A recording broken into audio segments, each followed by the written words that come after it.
Agora, nós temos aqui uma parte de notícia que chega da CNN dos Estados Unidos e nós vamos ouvi-la até para eu poder lhe fazer uma pergunta na sequência que diz respeito aos países do Golfo, porque nós vimos o presidente do Irã, ele se desculpou ontem, dizendo, olha, me desculpe, não vamos mais atacá-los, só que o que a gente viu nas últimas horas, ataques no Kuwait, por exemplo, que é um país parceiro dos Estados Unidos, houve um ataque com drones, uma incursão com drones e mísseis.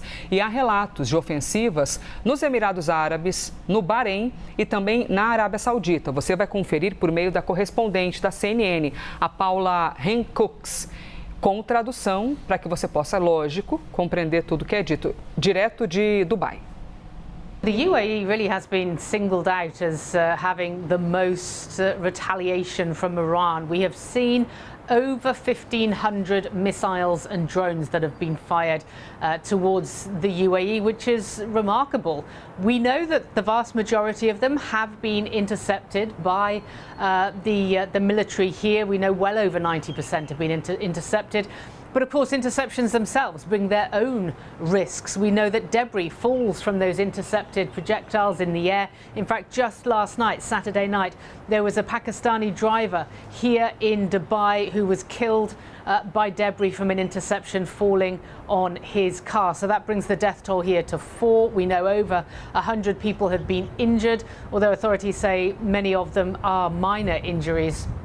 So there's been no let-up whatsoever in the attacks against Gulf nations, despite what President Pezeshkian had said about not targeting Gulf nations anymore. It was walked back as soon as he said it, and certainly there was some suspicion in the Gulf as to whether or not that was going to change anything. The fact is it didn't. We saw Saudi Arabia, for example, having almost 24 drone strikes overnight, and also Bahrain with a water desalination plant being targeted.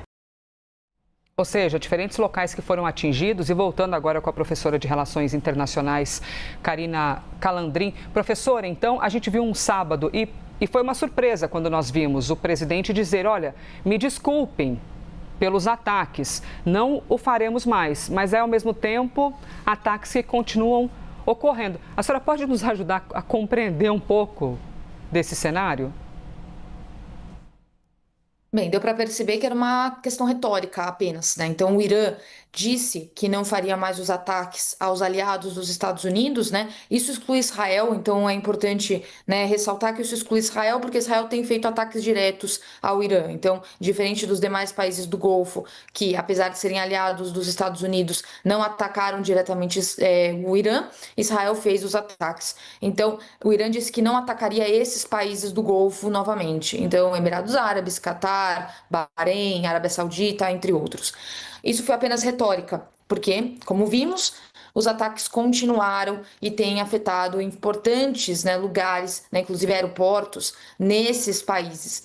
Isso afeta tanto a confiança, né, não dá para confiar então no que o governo iraniano diz, e promove então, né, uma continuidade do conflito, porque os Estados Unidos, para defender os seus aliados, pode utilizar então esses ataques como uma forma também de justificativa na continuidade, né, no conflito, na continuidade dos ataques ao Irã.